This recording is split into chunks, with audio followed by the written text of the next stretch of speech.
From the News Channel 8 studios, let's talk live with your hosts Natasha Barrett and Doug McElway.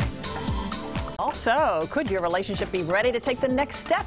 Find out if you can get your relationship just right. Relationships take work, and sometimes even if you put everything you have into it, you can feel like a failure. There's the breakups, there are the makeups, and it's tough to keep a relationship going.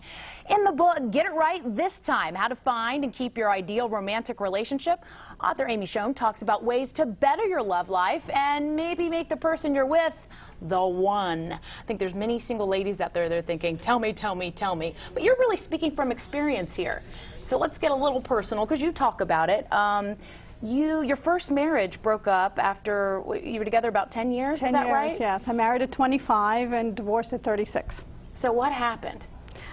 What happened was we weren't ready, really, to be in a relationship. We didn't know each other that well. We wanted different things out of life. I actually wrote a little book called 30 Reasons Not to Get Married Till You're 30.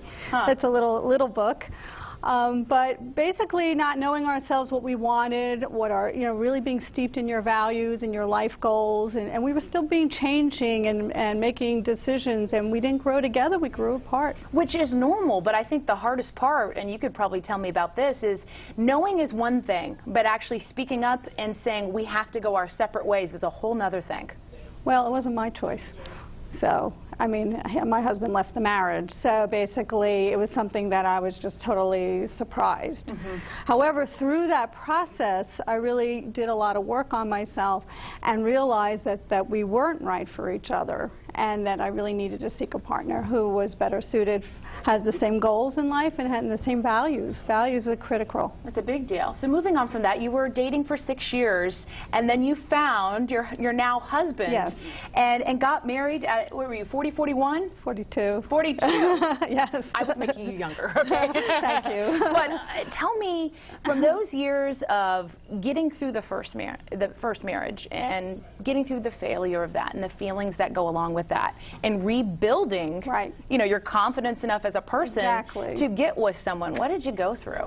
A lot. I mean, I worked with a therapist. I even worked with a coach because I felt I liked the coach approach about being positive about yourself and looking at what you do have to offer to a relationship. And I created something called the Thrive model, which helps people, stands for talents, heart, reasons, interests, values, and energy. So it's really about looking at what you have to offer to a relationship and stay from that place instead of what you're not. We're not all 6 feet tall, we're not all blonde, we're not all, model thin. Yeah. And so, it's about who we are. And I did this exercise with one of my clients, and she was a younger, in her early 30s, but she was on the, sounds heavy, and she didn't really have a good self-image about herself.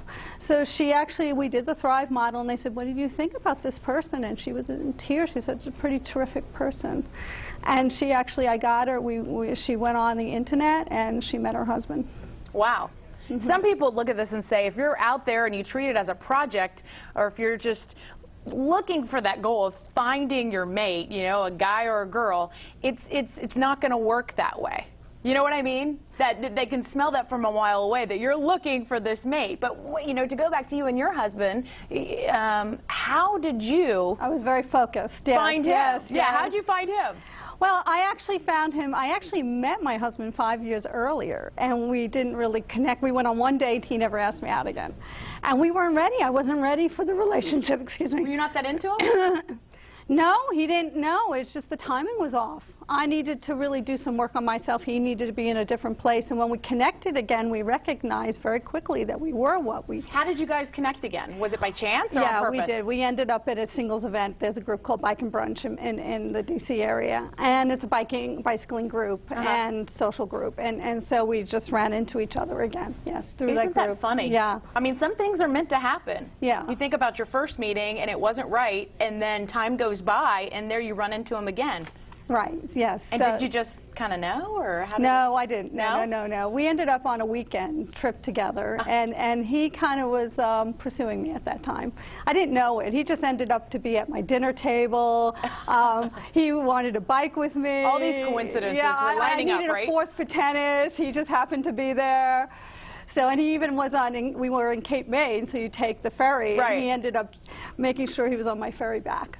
He was determined. He was determined. It worked out. Yes, it did. If you want to hear more about Amy's story and her recommendations, it's all in her book. It's called Get It This Time. And I want to mention a special event. It's happening a week from today, and August 11th, 6:30 to 8:30 at Bloomingdale's Chevy Chase, and you'll be speaking there, and it's a Dress for Success benefit event if people want to go there and help out. Exactly. So I'm giving a percentage of my book sales to Dress for Success. Bloomingdale's is giving 10% of their purchases that evening to Dress for Success, and we're asking for a minimal fee of only $20 just as a donation. Okay. Amy, thanks for being here, and it's Thanks the for Bloomingdale's having Chevy me. Chase a week from today. Thanks.